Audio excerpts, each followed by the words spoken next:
Hola, ¿qué tal? ¿Cómo están? Bienvenidos a un nuevo episodio de Industrial con J, el podcast de Ingeniería Industrial de la Universidad de Chile. Soy Gabriel León, el anfitrión, y hoy me toca conducir una conversación espectacular, porque hoy tengo dos invitadas que nos van a acompañar a conversar de los desafíos desde la ingeniería industrial, pero hacia la universidad y también hacia el país. Y quiero presentarles, por supuesto, a mis invitadas. Me acompañan aquí a mi lado Alejandra Amisala, economista de la Universidad de Chile y doctora en economía de la Universidad de California en Berkeley, profesora titular del Departamento de Ingeniería Industrial, con una gran trayectoria en docencia, en gestión e investigación, y recientemente fue electa como la futura rectora de la Universidad de Chile. Alejandra, ¿qué tal? ¿Cómo estás? Muchas gracias por acompañarnos. Muchas gracias por esta invitación. Encantada de estar aquí, encantada de estar con nuestra próxima decana también. Exactamente, porque quiero presentar también a nuestra siguiente invitada, es Susana Monschein, ingeniera civil industrial de la Universidad de Chile, doctora en investigación de operaciones del MIT en Estados Unidos, eh, profesora titular del Departamento de Ingeniería Industrial, al momento de esta grabación, directora del Departamento de Ingeniería Industrial, pero hace muy poquito fue electa como la primera decana de la Facultad de Ciencias Físicas y Matemáticas en los 183 años de historia de esta facultad, por supuesto, en la Universidad de Chile. Susana, muchas gracias por acompañarnos. Gracias, Gabriel, y un honor y un placer estar con Alejandra Misal aquí, que no es solamente la futura rectora, sino que una amiga desde hace varias décadas. Exactamente. Bueno, y yo debo decir que para mí es un tremendo privilegio poder tener esta conversación con ustedes. Van a asumir cargos muy importantes dentro de la universidad. Y me gustaría comenzar por ahí. Alejandra, tú vas a asumir la rectoría de manos de Rosa Devés, Sí. que fue la primera mujer rectora de la Universidad de Chile, un hecho muy interesante. Y en paralelo, en la Universidad de Concepción, Jacqueline Sepúlveda acaba de ser electa como rectora de la Primera Universidad de rectora. Concepción, primera rectora en 109 años de historia. ¿Cuál es tu lectura con respecto a esto? ¿Lo ves como un cambio cultural que se empieza a instalar en un ambiente universitario chileno que en general ha tenido a pocas mujeres en cargos de esa naturaleza? Sí, yo creo que ha habido hartos cambios en ese sentido en las universidades en Chile. Em, Ha habido cambios, por ejemplo, en la cantidad de mujeres académicas. Hoy día tenemos mucho más mujeres académicas. En la Universidad de Chile, el 40% de los académicos y académicas son mujeres. Y todavía falta avanzar en términos de cargos de dirección, alta dirección de las Mm. universidades, porque ese es un estudio que se hizo el año pasado en varias universidades de Chile y decían eso, que todavía falta un poco en la parte más, diría, directiva, pero eso está cambiando también, porque si uno miraba el Consejo de Rectores hace unos años, había una foto que era increíble porque eran puros hombres vestidos Sí, de de traje. oscuro, Sí. oscuro. Y hoy día es colorido y hay mujeres, entonces sí está cambiando. Y en particular para mí es un honor recibir el mando de la universidad, el cargo de la primera rectora mujer que ha sido Rosa de Bella, ha sido una espectacular rectora. Sí, es un cambio súper interesante. De hecho, esa imagen que tú describes se parece también, me acuerdo, al primer gabinete de Patricio Elwin, que Claro, habla un poco también de la época. efectivamente. Solo hombres de traje oscuro, y tiene que ver también con el tipo de ideas y la manera de discutir esas ideas. Y hay un cambio súper interesante ahí, me parece muy bonito como historia de cómo ha ido transcurriendo. Y eso nos lleva, Susana, también a una discusión que se da dentro de la Facultad de Ciencias Físicas y Matemáticas, una facultad que históricamente ha estado también masculinizada. Mm. Cuando tú llegaste a la facultad a principios de los 80, cuéntanos un poco cómo era el ambiente y si se sentía, ¿cierto?, ser minoría dentro de una mayoría de hombres. Sí, efectivamente, yo entré el año 81 y aproximadamente en esos años, los 80, comienzo de los 80, el número de mujeres, de estudiantes mujeres, era alrededor del 10%. Mm. Eh, y claro, la experiencia, ¿sabes lo que pasa? Es que uno se empieza como a acostumbrar, quizás a aceptar que ese ambiente Sí. masculinizado, que es distinto cuando hay más mujeres. Hoy en día, estamos alrededor de un 30%, 32% de estudiantes mujeres. Mm, Eso ha ido cambiando, sin embargo, todavía estamos mm, eh, en deuda con atraer más mujeres. Y esto, como decía Alejandra, también pasa a nivel de profesora. Nosotros en nuestra facultad tenemos alrededor de 23% de profesoras. Y lo que sí es curioso, porque este número eh, no es solamente un tema en Chile. Si tú te vas a los lugares líderes de ingeniería, ciencia y tecnología en Estados Unidos, eh, pasa lo mismo. O sea, nosotros, si tú miras los números en MIT, Stanford, que son dos lugares que tengo cierta familiaridad, Claro. las mujeres, número profesoras, también bordean los 20 y tantos%. Entonces, realmente es un tema que hemos mejorado, como decía Alejandra, pero todavía estamos al debe. Y cuando tú te vas ahora en la jerarquía académica, entra una profesora como una profesora asistente, asociado y Mm. titular, que es cuando ya tienes el máximo reconocimiento en tu carrera académica. El número de mujeres que tienen la categoría titular baja en nuestra facultad, pero también baja a nivel internacional en los lugares, los mejores lugares del mundo. Ahora, en general, en la facultad ha habido avances en eso, ¿ah? Cuando yo ingresé a la facultad éramos 12% mujeres profesoras, porque yo ingresé obviamente antes que la Susana como académica. Éramos 12%, hoy día es 23%, Mm. entonces ha ido avanzando. En otras facultades es distinto, pero también hay que decir que en términos de el número de profesoras titulares Claro. también hemos ido avanzando, si bien todavía falta mucho, ¿Y todavía falta mucho. qué fue lo que cambió en ese periodo de tiempo? Porque imagino que muchas de estas brechas no se cierran solas. Hay que hacer cosas para que se Claro, vayan cerrando. claro.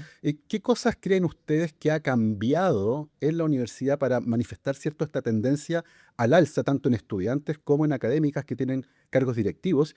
¿Y qué es lo que todavía queda por avanzar? ¿Cómo es tu visión al O sea, respecto, Alejandra? desde el 2013 más o menos era la rectoría de Víctor Pérez que partió una comisión que se hizo de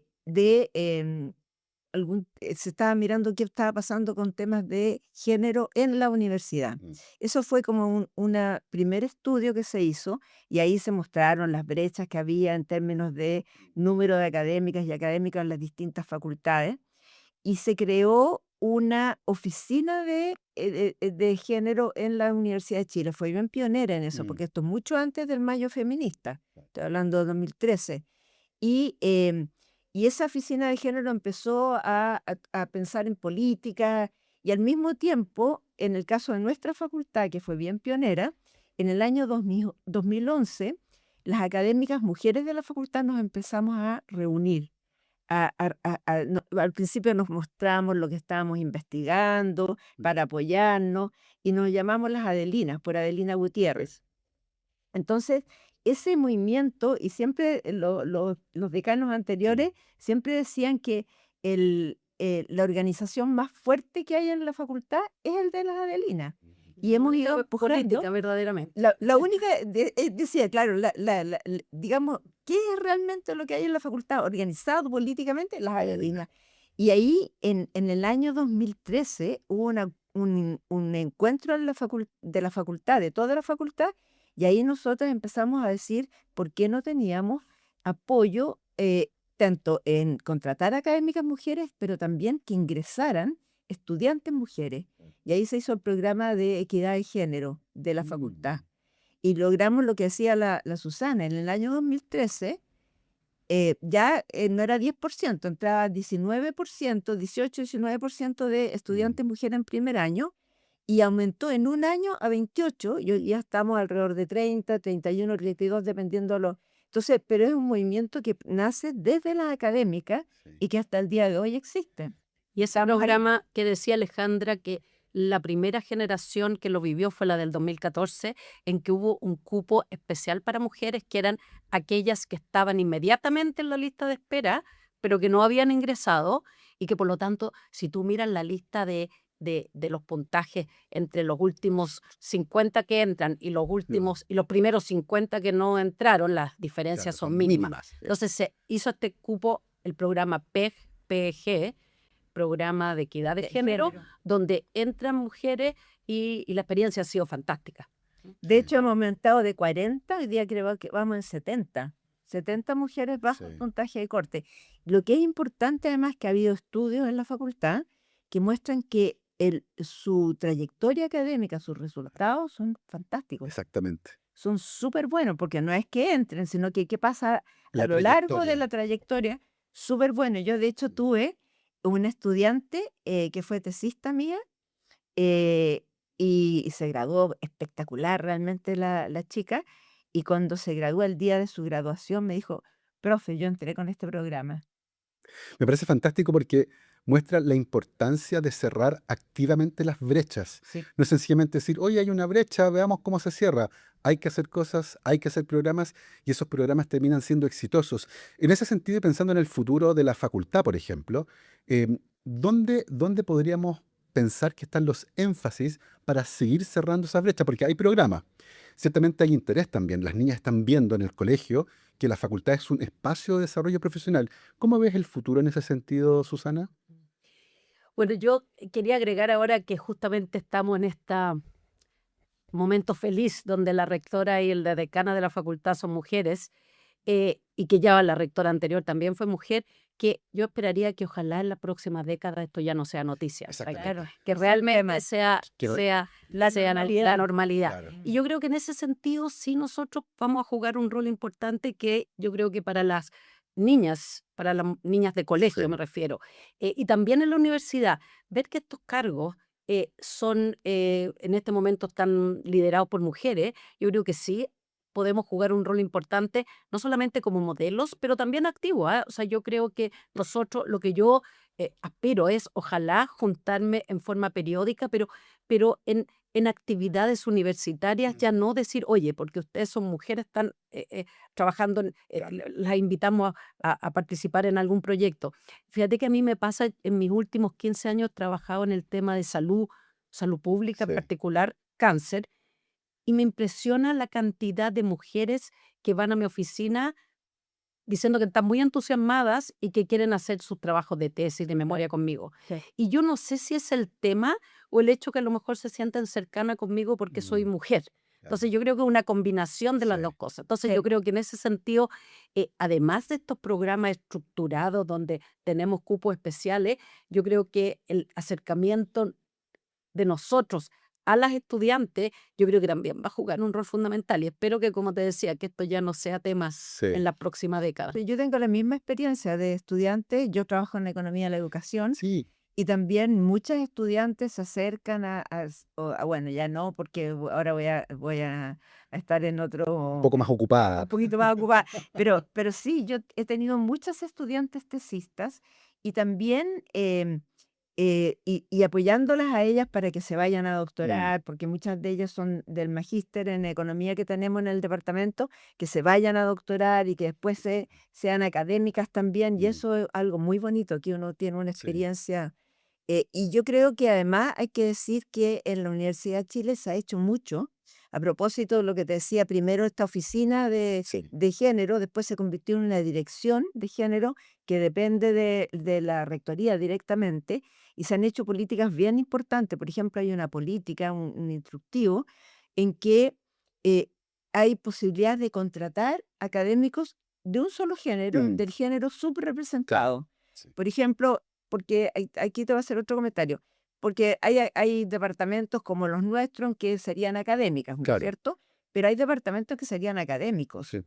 no sé, trabajo social, Enfermería, sí. enfermería, entonces, Parvularia, Educación o, parvularia. que no, a veces no hay claro, ninguna mujer estudiante, o sea, perdón, Hombres, hombre. hombres claro. estudiantes, sí. Entonces, ahí también es Sí. posible y hemos hecho, y al principio había todo un tema de si podíamos hacer estos concursos porque de Sí. alguna forma estábamos Discriminando. discriminando. Y hicimos la consulta a la Contraloría y efectivamente fue autorizado precisamente porque se hablaba del género Sí. subrepresentado, Sí. no de las mujeres solamente. Exactamente. Entonces no es discriminación en ese Sí. sentido. Y eso ha permitido Mm, contratación tanto de hombres como de mujeres en las distintas facultades. Yo sí. creo que eso es importante y hay que seguir impulsando. Absolutamente. Vamos a volver sobre estos desafíos del futuro, pero antes de eso me gustaría traer a esta conversación algo que tiene que ver con el trabajo que ustedes han desarrollado justamente en el Departamento de Ingeniería Industrial, que es un departamento muy complejo en cuanto a las temáticas que se investigan. Mm. Y en tu caso, Susana, nos decías, yo estoy interesada en temas de salud, principalmente vinculados con cáncer. Cuéntanos un poco, porque para mucha gente puede ser como, ¿cómo esto de que ingeniería y cáncer? Mm. Porque habitualmente la gente cuando escucha ingeniería piensa en puentes, caminos, casas, pero no en resolución de problemas complejos. Y la salud, vaya que es compleja. Cuéntanos un poco cómo surge tu interés desde la ingeniería industrial por los temas que están vinculados con salud. Bueno, eso yo, antes de ver el tema ¿Sí? particular, yo creo que es la belleza de ingeniería Sí. industrial, que en el fondo tiene una multiplicidad de herramientas disciplinarias, donde tenemos economía, donde tenemos la parte de investigación de operaciones o modelamiento matemático, tenemos temas de finanzas, de marketing, de data science, no quiero dejar ninguno fuera, creo que Marketing también. marketing, y la gracia es que en el fondo la formación que tenemos para nuestros estudiantes y después dentro de nuestra vida profesional es justamente es abordar problemas de la sociedad, problemas complejos. Ese Sí. yo diría que Mm. es como el sello. Es el Y sello. después buscamos cómo lo resolvemos y cómo nos asociamos Mm. incluso con otros profesionales e investigadores en las cosas que no conocemos, que en Sí. el caso particular mío, yo trabajo muy, yo diría, no ligado, trabajo en forma conjunta Sí. con el médicos. Sí. Y tenemos la suerte que tenemos nuestra Facultad de Medicina, tenemos un hospital clínico, el JJ Aguirre, y también hay otros hospitales, incluso hospitales privados, clínicas Mm. privadas, que trabajamos en forma conjunta con profesionales de la salud. Mm. Incluso ahora estamos implementando un proyecto en el MinSal, donde trabajan, o sea, donde es realmente salud pública. Y cuando tú me preguntas qué tiene que ver, Claro. te cuento, por ejemplo, el tema de cáncer. Claro, hay una parte que es, si tú quieres, biológica, ¿no es Sí. cierto? De que en el fondo es cómo es la evolución de un tumor, cuáles son los tratamientos, Sí. porque eso se hace en un laboratorio, los tratamientos más adecuados, eh, cuál es la medicación. Sin embargo, hay una parte donde en realidad entra la toma de decisiones complejas que yo te decía, que es desde prevención o detección precoz, que es si yo quiero hacer prevención o, por ejemplo, del cáncer colorectal. El cáncer colorectal es uno de los cánceres donde tú puedes hacer prevención. ¿A qué me refiero? Evitar Sí. que te dé un cáncer. Sí. No solamente pillarlo tempranamente, sino que evitar. Y eso es, hay distintos mecanismos. El más, diría yo, usado es la colonoscopía, que para los Claro. mayores de 50 probablemente hemos ya Sí. experimentado algunos de estos exámenes, que básicamente te pueden sacar un pólipo Sí, cuando claro. aún no es canceroso, Sí. cancerígeno. Entonces, la pregunta ahora, ¿y dónde viene la ingeniería y dónde Sí. trabajo yo con los médicos? Es, bueno, primero es, ok, nosotros tenemos recursos limitados en Chile y en cualquier país desarrollado. Siempre los recursos tienen Sí. uso alternativo. Entonces, si yo tengo una población y voy a hacer una prevención, la pregunta es, ¿cada cuánto tiempo yo tengo que realizar estos exámenes preventivos?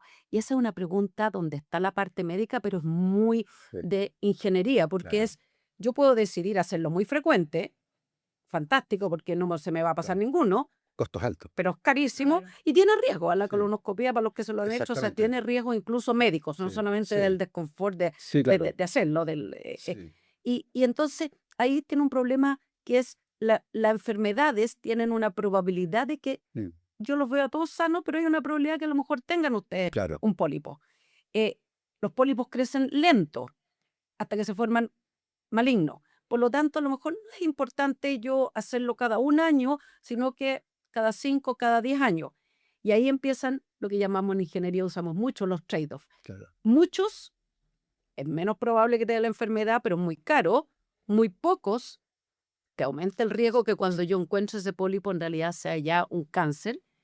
Y por lo tanto es malo desde el punto de vista de la salud del Claro. individuo, pero también acuérdate que después hay un costo de un tratamiento que puede ser mucho más caro, Sí. y como el cáncer de mama, el colorectal que están incluidos en el programa Mm. GES, al final es un costo para el, El Estado. para el Estado. Sí. Entonces, y ese tema después ahora se está usando también mucho de modelamiento y inteligencia artificial para los tratamientos. Sí. O sea, tengo el azúcar alta, me van a dar un Sí, tratamiento. Hay muchas medicinas sí, eficientemente. Dado las características de Alejandra, que no tiene la enfermedad, claro. cuál es el mejor tratamiento Sí. sin hacer tanto ensayo y error? Y es súper interesante porque de ese tema pasamos a otro que también se puede abarcar desde la ingeniería industrial, que tiene que ver con educación, STEM y brechas de género, que ha sido parte importante de tus intereses de investigación, Alejandra. ¿Cómo se aborda con esa lógica ese escenario particular que tiene que ver con temas de educación, que también parecen como lejanos a la ingeniería? ¿Cómo las has abordado? Bueno, como decía Susana, en realidad son distintas metodologías que Sí, nosotros manejamos y en el caso desde la economía, nosotros tenemos un grupo de economía dentro, como decía Susana, dentro de ingeniería industrial. Nosotros usamos métodos econométricos, por ejemplo, para mirar los datos y ver qué está pasando, cuáles son los efectos de determinadas políticas. Entonces, una vez que tú miras los efectos de las políticas, te das cuenta de que hay cosas que no están bien diseñadas desde el punto de vista de las mm, políticas y tú propones un diseño, pero al proponer un diseño tú tienes que ver qué se espera que ocurra con ese nuevo diseño, los costos también, evaluar costos y ver mm, también siempre hay trade-off. sí, Entonces, por ejemplo, te doy un ejemplo un poco en la línea de lo que comentaba Susana. Em, Nosotros teníamos hasta el 2005 un sistema, nosotros tenemos un sistema de subvención escolar, ¿no es cierto? Y sí, una subvención escolar que es por estudiante, y esa subvención escolar, empezamos a estudiar los efectos que tenía la subvención. eh, Tenía un problema bien grave porque no discriminaba el monto de la subvención respecto del nivel socioeconómico de los niños. mm, Y había una enorme cantidad de estudios que mostraban que efectivamente los costos de educar a un estudiante que venía de un nivel socioeconómico más bajo era más alto porque tenía menos capital sí, social, menos capital cultural, menos apoyo en su hogar porque los padres no lo podían apoyar.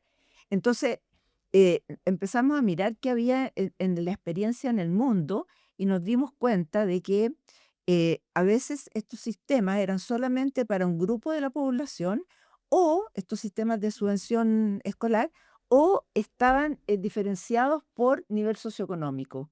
Y empezamos a estudiar qué ocurriría si hiciéramos eso aquí en Chile. Y ahí se creó una política, una ley, que es la ley de subvención escolar preferencial, que está basada en los estudios que nosotros hicimos Mm. y esos estudios con datos, ¿no es cierto? sí, Mirando qué es lo que ocurría. Y después nosotros hemos hecho evaluaciones de esa política y fíjate que muestra que efectivamente se han cerrado brechas en los niveles socioeconómicos más bajos en relación al más alto, por ejemplo, en los resultados de las pruebas CIMSE. sí, Entonces, es algo que tú analizas, ves cuáles son los problemas de diseño mm, que tienen que ver con la concepción de que da lo mismo cómo es la familia, el niño, cosa que claro. sabemos que no es así, y por tanto tú propones una política y esa política la implementó el Ministerio de Educación desde ya el año Sí. 2007-2008. A mí me parece fascinante cómo desde ingeniería industrial uno puede aplicar la lógica de resolver problemas complejos casi a cualquier problema, porque efectivamente necesitamos ver dónde están las barreras, cómo se aprovechan mejor los recursos y muchas veces eso requiere pensarlo desde la ingeniería industrial. Y otra cosa que me parece interesante en la trayectoria de ambas es que en algún momento pasaron parte, ya sea de su formación o de su carrera, fuera de Chile. Lo que también, a mi entender, genera un cambio de foco. Uno ve los problemas de una manera distinta y también se convierte en una experiencia de vida que es súper enriquecedora. Mm. ¿Cómo fue en tu caso, Susana?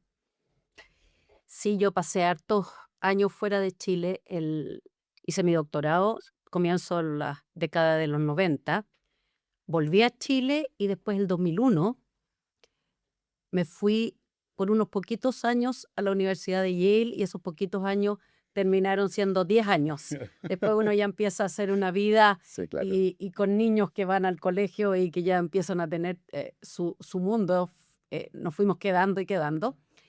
Pero, a ver, yo estuve en una época de mi vida donde fue, creo que, la ventana de oportunidades Sí. fantástica. Porque, bueno, fui joven a hacer mi doctorado y por lo tanto ahí se me abrió el mundo. Esa es la primera ventana. Es como, a ver, yo quisiera, eso sí, destacar que yo me había graduado de ingeniería industrial, había hecho un magíster acá, como continuación de mi pregrado, y tengo que primera cosa, eso sí, resaltar que yo llegué al doctorado en MIT y mi primer semestre fue súper fácil, y era por la formación que llevaba. Sí. O sea, ahora, hay una pequeña diferencia. Muchos de mis compañeros eran recién salidos de un college de 4 años y yo Claro. venía con una formación más larga, Sí. así ya venía con un máster en el cuerpo. Pero una de las cosas que primero era, wow, en realidad la formación que tenemos, este Súper buena. rigor Sí. matemático en el área que yo fui a estudiar, eh, em, era de primer nivel. Claro. O sea, yo estaba, como te digo, no solamente a la altura de los estudiantes, que eran muchos estudiantes que venían de las mejores Claro. universidades de Estados Unidos, sino que con la ventaja que tenía de más años de estudio, pero era realmente un nivel de Mm. excelencia. Eh, Ahora, uno va a estos lugares y conoce un mundo Sí. de más recursos que en el fondo eso implica que pueden seleccionar lo mejor de lo mejor del mundo Claro. y por lo tanto realmente la experiencia de aprendizaje eh, con los profesores y también con los compañeros es única. Totalmente. Volví a Chile y después decidimos emprender esta aventura en en Estados Unidos nuevamente. Y claro, ahí ya iba con una madurez de años de investigación y también fue, a ver, yo creo que eh, todas las experiencias, yo creo que por eso que nosotros empujamos a nuestros estudiantes, incluso de pregrado, que Sí. vayan a hacer un intercambio de un semestre, porque yo creo que independiente ahora de la calidad de la investigación, de la docencia que se hace en Chile, poder salir y mirar el mundo desde otra Mm. perspectiva nos hace bien. Sí. Nos hace bien primero porque conocemos otros problemas, conocemos otras miradas, conocemos otras culturas y Chile está lejos, pues Chile al final del día eh, eh, es- se ha abierto el mundo, nosotros seguimos estando lejos. Entonces yo creo que para mi formación en lo personal Mm. como familia, pero en lo profesional, creo que es invaluable y eso es lo que quiero un poco ahora, ojalá Sí. devolver y todos estos contactos, estas redes, ponerlas a trabajar en beneficio de Sí. nuestra facultad. Y en tu caso, Alejandra, la experiencia de estar fuera de Chile, de ver otra cultura, otra forma de trabajar, ¿cómo la recibiste durante tu No, formación? fue fundamental mi formación, fundamental. Yo me fui bastante antes que la Susana a estudiar un doctorado en economía y a mí me pasó que yo cuando terminé la universidad empecé a trabajar en CIEPLAN, en ese momento con Patricio Mélez, y hice la memoria de título con él y él me decía, mira, si tú quieres ser académica, tienes que irte. Tienes que irte. No, y realmente era así. O sea, en ese momento, Sí. sobre todo, en ese momento no había ni idea de doctorado en educación en Chile, además. Pero yo creo que el haber ido a hacer un doctorado en educación cambió absolutamente como la perspectiva que uno tenía. Sí. Lo que decía la Susana, la posibilidad de tener profesores excelentes. Mis compañeros de doctorado era gente que muchos de ellos, es verdad lo que decía la Susana, venían con menos formación económica, pero se ponían al día muy rápidamente Mm. porque eran muy brillantes. Entonces, tenías muy buenos compañeros y compañeras, excelentes profesores, y la verdad es que esa experiencia de formación y además yo diría como de trabajar con método, de, de, de, de, de trabajar Sistemáticamente, sí. sistemáticamente en los distintos problemas. Hacer una tesis de doctorado significa meterse, pero así a fondo en Sí. un tema y trabajarlo. Entonces es un aprendizaje no solamente de conocimiento, sino que de cómo tú te aproximas a la Mm. investigación, cómo te haces las preguntas, porque al final las preguntas son súper importante, cómo te Sí, haces tú las claro. preguntas. Em, para mí fue una experiencia valiosísima y de hecho yo todavía tengo contacto y a veces he estado haciendo cosas con colegas míos. em, por ejemplo, yo conocí ahí en Berkeley a un estudiante también de ciencia política. Él era de ciencia política. Me encanta hacer cosas interdisciplinarias. Y nos conocimos ahí en Berkeley y nos hemos ido juntando en la vida en distintos momentos y trabajamos juntos y escribimos papers. Escribimos papers. Desde esa época, Sí. imagínate, ya estamos los dos, pero miles de años de vida ya, pero y eso yo lo encuentro que es valiosísimo. Sí. Oye, Ese contacto con la gente, y yo todavía tengo contacto con varios de Claro. mis compañeros de De universidad. doctorado, Ujú. sí. y me gustaría agregar, porque en realidad con la Ale coincidimos, uno encuentra gente que uno dice, wow, de una capacidad Mm, Sí. de pensamiento extraordinaria. Pero también hay otra, no sé si te pasó a ti, que uno tiene contacto en el día a día con gente que o eran premios Nobel o se ganaron El el premio premio Nobel. Nobel mientras estamos ahí. No, pero tiene una parte de wow, de la Sí. parte cara, pero la parte sello es que nos genera una ambición en que son personas comunes y corrientes en Claro. algún sentido, Sí. Sí. pero que en el fondo estuviste pensando, trabajando con ellos, estuviste en un cóctel que a mí me pasó con Modigliani, que ya estaba bien viejito, y yo conversaba con él como si nada, y después yo no sabía quién era.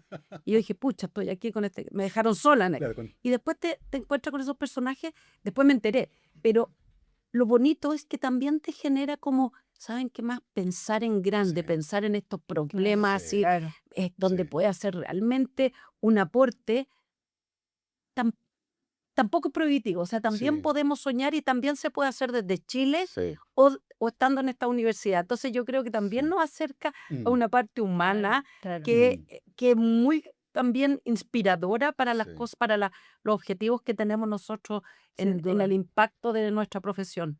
Y Sí. hay algo también que tiene que ver con la impronta del Departamento de Ingeniería Industrial, y ustedes lo decían, de la manera de enfrentarse a los problemas, de la forma metódica de abordarlos, de cómo la interdisciplina se mete, ¿cierto?, dentro de esa resolución de problemas. Y yo me imagino que eso, esa inercia a la hora de pensar las cosas, de cómo uno viene con esta visión de distintos puntos de vista, de alguna manera también se siente en la gestión. Y lo que viene ahora, Alejandra, para ti va a ser asumir la rectoría de la Universidad de Chile, que de alguna manera se hace cargo de los problemas de Chile. Claro. Cuéntanos un poco cómo la impronta de ingeniería industrial se nota a la hora de planificar el futuro de la universidad a la luz de las problemáticas que el país también enfrenta. Bueno, yo siempre digo, porque yo he trabajado la vida entera en ingeniería industrial, siendo yo economista, Claro. siempre yo digo que tengo un chip de ingeniería industrial. Soy un poco ingeniero industrial, sobre todo en la forma de aproximarse a temas de gestión Sí. y de solucionar problemas complejos, Mm, digamos, pero también en el mundo de la gestión de la universidad. claro. No solamente, y eso yo creo que es algo que es bien importante hoy día Sí. para una universidad como la Universidad de Chile, porque hay un sistema educacional que, perdón, que está muy exigido. Sí. Tenemos, digamos, hay muchas cosas que están ocurriendo a nivel de la sociedad que afectan a las universidades y ver cómo los Mm, aprovechamos positivamente, pero también temas que tienen que ver con cómo mejoramos nuestra mm, gestión. Y yo siempre, cuando hice la campaña, le decía a los académicos, probablemente lo que yo les estoy hablando no es muy sexy, pero créanme que si podemos hacer estas cosas, claro. vamos a liberar tiempo. Sí. Perdón, te me resfrié. No te preocupes, sí. Vamos a liberar tiempo para lo que para lo que nosotros realmente queremos hacer, que es investigación, docencia, Sí. vinculación con la sociedad. Porque a veces uno se desgasta en cosas de Sí. gestión. Entonces, si uno apunta a eso, y eso es una de las cosas que yo transmití mucho en mi campaña, si uno apunta a eso y libera tiempo, Sí. todos ganamos. Y la Absolutamente. vida es más simpática además. Sí, claro, porque Entonces, sí, yo tengo esa cosa como mm, de resolver problemas. Son problemas grandes, no es como que voy a mover un papel de otro lado, sino sí, que atacar problemas que de verdad yo siento que en general las universidades del Estado y en particular la Universidad de sí, Chile tenemos que resolver ya, sí. porque es como, yo decía, es como jugar fútbol con un pie amarrado, Uh, Difícil. o con la cancha dispareja, Sí, no sé, distintas formas de ponerlo, pero sí, sí. eso es algo importante. Susana, y con respecto al espíritu de trabajo de ingeniería industrial, Hay una cosa que a mí me llamó mucho la atención cuando entendí por dónde iba la complejidad. Hace un tiempo hubo una portada de una revista biomédica Ah, que sí. mostraba a un bebé con una jeringa y Sudamérica y nuestro país como ejemplo por segundo año consecutivo, ni una muerte vinculada a virus respiratorio sincicial, que es un virus terriblemente agresivo con bebés muy pequeños. Y hay un vínculo muy fuerte con el trabajo que se hace desde ingeniería industrial. Un logro que es enorme y que fue destacado como un logro de salud pública a nivel regional. Cuéntanos un poco cómo el trabajo desde ingeniería industrial logra coordinarse con distintos actores para conseguir algo de esa naturaleza, que imagino son proyectos que desde la facultad son muy bien vistos. Sí, de hecho, es un excelente ejemplo de lo que estábamos hablando hace unos minutos de Sí, esta multidisciplinariedad, pero también que lo que hacemos tenga impacto, Claro. que en el fondo eh, es un proyecto, esto que tu nombre es muy bonito porque eh, las tiene todas, sí, porque en el fondo tiene lo más importante, que en realidad, como tú dices, salva vidas. O sea, es una enfermedad muy agresiva en Bebés bebés pequeños. de los primeros 6 meses de vida, pero hoy día prevenible. O sea, uno, la verdad es que no es que vas a evitar 100%, sí, pero en el fondo o los bebés no van a tener la enfermedad o van a tener versiones suaves que en realidad cambia radicalmente la historia. Entonces nosotros tenemos un grupo de colegas ahí nuestro departamento eh, que han trabajado con el Ministerio de Salud y con los médicos también de la Facultad de Medicina y han abordado, esto partió en el tiempo de COVID, claro. que ahí se empezó a trabajar con el tema de la vacuna, el tema porque en el fondo acuérdate que las vacunas no existían. Entonces, nuevamente es un tema de, eh, claro, una política pública. Si yo le digo a cualquiera de nosotros en la calle, le digo, mira, si yo te voy a vacunar y va a prevenir, todo el mundo te va a decir, es obvio que es bueno. Claro. Pero el punto es hacer lo que nosotros llamamos el análisis de, los economistas dirían, las externalidades Claro. por las segundas derivadas, porque a lo mejor es, bueno, vacunamos a todos o mejor vacunar a ciertos grupos y vacunarlos más veces. ¿Cuál es el impacto de la epidemiología Claro. de este fenómeno? ¿No es cierto? O sea, si tú no, a lo mejor al comienzo, vacunas limitadas, donde no sabíamos bien incluso cuál era la efectividad. También Sí, hubo que estudiar la efectividad, ¿te acuerdas cuando sí, veíamos claro. estos anticuerpos y los antígenos? Ya Sí, éramos expertos todos los chilenos en esos términos. Eh, eh, Esos estudios no estaban hechos, pues, si las vacunas eran nuevas. sí. Entonces, y ahí necesitas tener metodología eh, eh, más bien matemática, de ingeniería para poder analizar. Entonces ahí fue una experiencia muy virtuosa entre medicina e ingeniería y que en realidad esto derivó en la confianza de nuestros académicos a nivel Mm, ministerial. Fíjate que incluso con cambios de gobierno. Claro. sí, claro. O sea, ya hemos tenido, estamos en el tercer gobierno desde que empezó, tuvimos el COVID. Y por lo tanto, las cosas bien hechas. Y si tú tienes la evidencia, creo que todos nos rendimos frente a la evidencia rigurosa, cuantitativa, que muestre el efecto real, y yo creo que eso es lo bonito de lo que podemos Mm. aportar. Yo creo que eso en general, eh, sigo con problemas de garganta yo. Como todos los, como todos los chilenos en esta época del Sí. año. Sí. Mira, yo creo que en general ese es el rol de la Universidad de Chile. Generar estudios, conocimiento y entregar evidencia. Sí. Porque si no, al final es una opinión, ¿no es cierto? Y hay una gran diferencia en tener una opinión Claro. o tener evidencia sobre qué Sí. es lo que uno debiera hacer en determinadas políticas, en determinadas toma de decisiones. Entonces, yo creo que eso que nosotros hacemos en ingeniería industrial, en general se hace en la Universidad de Chile Sí. en distintos ámbitos, y yo creo que ese es el gran valor, Sí. el gran aporte que hace la universidad, además de todo el tema cultural y todo lo que es fantástico, pero en términos así como de pensar en políticas y toma de decisiones Sí. respecto a políticas, es muy, muy importante. Sí. Y hemos hablado mucho acerca de cómo desde la ingeniería industrial uno puede resolver este tipo de problemáticas, levantando evidencia, tomando mejores decisiones en beneficio del país. Lo que nos lleva a los desafíos que ustedes personalmente van a asumir muy pronto. en tu caso, Susana, decana de la Facultad de Ciencias Físicas y Matemáticas de la Universidad de Chile, que está enfrentando problemáticas que están ocurriendo a nivel global con respecto a la educación. ¿Qué tipo de ingenieros e ingenieras vamos a formar? ¿Qué herramientas necesitan? ¿Cómo se alinean con los problemas del país? En ese sentido, ¿dónde sitúas tú los principales desafíos de una gestión que va a comenzar muy pronto?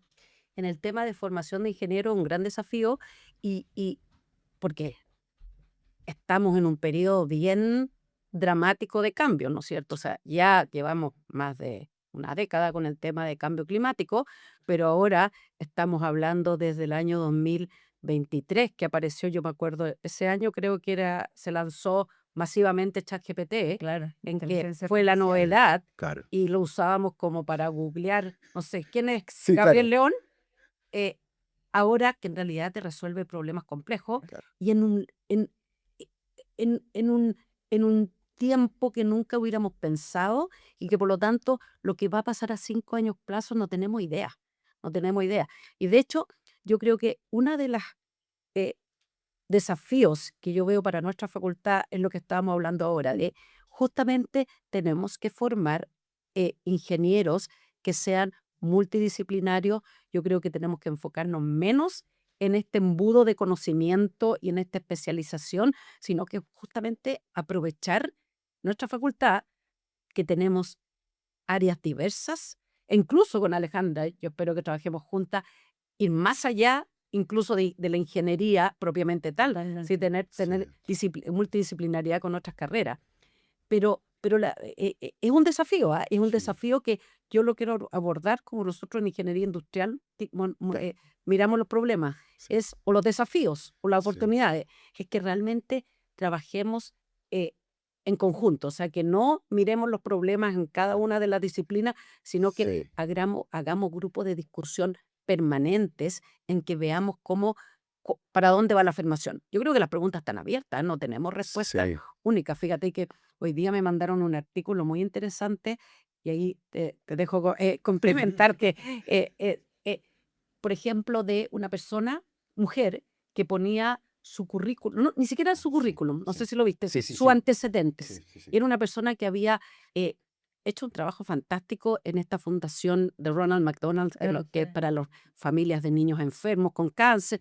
Mira, un trabajo, pero de gestión, liderazgo, recaudar fondos, y ella pasaba todos sus antecedentes para que le escribieran, esto era Gemini, creo, Mm. el currículum, y el currículum en realidad enfatizaba, por ejemplo, cuando ella se llamaba Jennifer algo, entonces el currículum era características de trabajo, servicio comunitario, community service, muy Claro, destacado, ¿ah? claro. Y ella de repente dijo, a ver, ¿qué pasa si yo en vez de Hombre. Jennifer le pongo Jonathan? Y los mismos antecedentes. Y ese servicio comunitario se transformó en liderazgo, Claro. en otras palabras. Entonces, fíjate que hoy día Interesante. los desafíos, Mm. acuérdate que hoy día cuando postulan a un trabajo en una empresa, 14.000 currículums en Chile, no estoy hablando, lo primero que hacen es pasar la inteligencia artificial para Claro. hacer esa selección. Y si está ese Sí. sesgo, imagínate cuando los mismos estudiantes o los profesionales Sí. nos ayudamos de esta inteligencia artificial a preparar Claro. nuestro CV. Entonces, tenemos un desafío gigante, pero yo creo que no lo vamos a resolver desde las disciplinas individuales. No, en conjunto. Bueno, ese es un tema que yo también he empujado mucho, el tema de la formación a nivel de la universidad, ya Sí. no solamente de ingeniería, y estamos completamente alineadas en eso con Susana, porque tenemos que tener una formación de nuestros estudiantes mucho más interdisciplinaria, de todos los estudiantes, mucho más interdisciplinaria, mucho más vinculada con internacionalización, internacionalizada también, que es un tema que ya conversamos Sí. nosotros, y pensando cómo tú puedes hacer eso entre facultades que muchas veces estamos separadas físicamente, Claro. no solamente por disciplina. Y ahí yo creo que hay que pensar bien cómo hacemos eso. Hay algunas experiencias piloto en la universidad de tener esto que se llama certificaciones complementarias, que también se le pueden llamar minors. Y en el fondo es que un estudiante de una carrera, todos sus cursos electivos los puede tomar en esta certificación. Sí. Por ejemplo, nosotros ya tenemos una en sustentabilidad, tenemos una en innovación y está partiendo una en Mm. género. Y uno puede tener muchos de esos, pero también, digamos, estudiantes que están haciendo ingeniería y les interesa, por ejemplo, la innovación o les interesa, qué sé yo. Pero además, podría ser perfectamente que un estudiante de, de economía le interese Claro. una especialización en sociología. Sí, O al revés, alguien de sociología que quiera tener. Entonces, tenemos que hacer mucho de eso sí, porque es fundamental para los desafíos que van a tener nuestros estudiantes. Y respecto a inteligencia artificial, lo que decía Susana es cierto. O sea, nosotros estamos formando una oficina de inteligencia artificial en la Vicerrectoría de Tecnologías de Información. sí, Y ahí mi idea es potenciar esa oficina para que pueda entregar recursos pedagógicos a todos los académicos y académicas que tenemos que hacer clases claro. y nuestros estudiantes ya están Ya están usando. usando, sí. O sea, el año pasado hicieron una encuesta, los estudiantes que estaban ingresando a la universidad, el 81% ya usaban inteligencia artificial. Entonces, nosotros tenemos que asumir que eso ya está ocurriendo, Mm, cómo enseñamos de esa forma, cómo asumimos que, además, cómo desarrollamos el pensamiento crítico, por lo que decía sí, Susana, porque la inteligencia artificial también tiene sesgos. sí, Entonces, nuestros estudiantes tienen que tener una mirada crítica de lo que les sí, está respondiendo, cualquier sea la plataforma, y al mismo tiempo, cómo lo aprovechamos positivamente para claro. el aprendizaje. Entonces, hay que hacer formación a nuestros estudiantes. Entonces, la idea, una de las cosas que yo estoy planteando es eso, de poder efectivamente tomar el tema de la inteligencia artificial en la Sí, formación, pero también en la investigación. O sí, sea, cómo la usamos en la investigación, pero cómo también investigamos sobre los so- impactos de la inteligencia artificial. Y ahí, sí, por ejemplo, tienen un rol fundamental las humanidades, las sí, artes, las ciencias sociales, que no es que se queden afuera de usarlas, sino que cómo investigamos sí. el impacto que tiene, porque sin duda que lo tiene. Sí, son desafíos gigantescos. Y está claro que desde el trabajo en investigación y en gestión, desde ingeniería industrial hacia la facultad en un caso y la universidad en otro, vamos a enfrentar estas problemáticas. Y me quiero despedir de ustedes con una pregunta que es el sello de nuestro podcast, donde nos gusta un poco justamente manifestar aquello que tiene que ver con cómo esta formación y el trabajo en este departamento en particular se nota y que tiene que ver con por qué ingeniería industrial se escribe con J, Susana, en tu caso. Ay, yo creo que se escribe con J porque tenemos un sello único, yo diría, en nuestros estudiantes de rigor, de Mm, excelencia y, como lo hemos conversado aquí, de impacto. sí. ¿Y tú, Claro, Alejandra? es como un sello, ¿no es cierto? Es como mostrar que un sello, y eso nos lleva a la idea de que de la ingeniería en general, Mm, la Escuela de Ingeniería es una de las facultades fundantes de la Universidad de Chile. Entonces, cuando parte en el edificio de entrada del sí, edificio, ¿cómo se llama el edificio? La, el edificio escuela. El edificio escuela dice sí, ingeniería con con J, J. porque en ese momento, en esos años, efectivamente había dos formas de escribir Escribir. ingeniería. Entonces había ingeniería con J, entonces no estaba como estandarizada Sí, la forma de escribir Y ingeniería. no la queremos cambiar, no la No, queremos pues, estandarizar. no, entonces estaba ingeniería con J, pero eso yo creo que nos lleva a decir eh, la tradición que tiene sí, esta escuela de sí. ingeniería, la tradición que tiene la Mm, ingeniería industrial, es como toda esta cosa que hemos hablado que es de futuro, de inteligencia artificial, pero también sí. con la tradición que traemos de muchas personas que han contribuido a que esta facultad y este departamento sea grande. Ahí lo tienen. Ahí está el significado para cada una de nuestras invitadas de Ingeniería Industrial con J. Ha sido una conversación muy, muy entretenida, lo he pasado muy bien. Y me quiero despedir deseándoles a ambas, a Alejandra y a Susana, una gran, gran gestión. Estoy seguro que este sello que viene desde Ingeniería Industrial va a impactar fuertemente tanto a la universidad como a la facultad. Así que muchísimas gracias por acompañarnos. Alejandra, muchas gracias por acompañarnos. Muchas gracias por esta conversación, tú entretenida. Y Susana también, muchas gracias por acompañarnos. Gracias. Gran desafío, pero te vamos a poner empeño. Exactamente. Y a todos Sí. ustedes, muchísimas gracias por habernos visto y escuchado. Y no se pierdan porque muy pronto seguimos teniendo conversaciones tan interesantes como las que hemos tenido hoy. Nos vemos.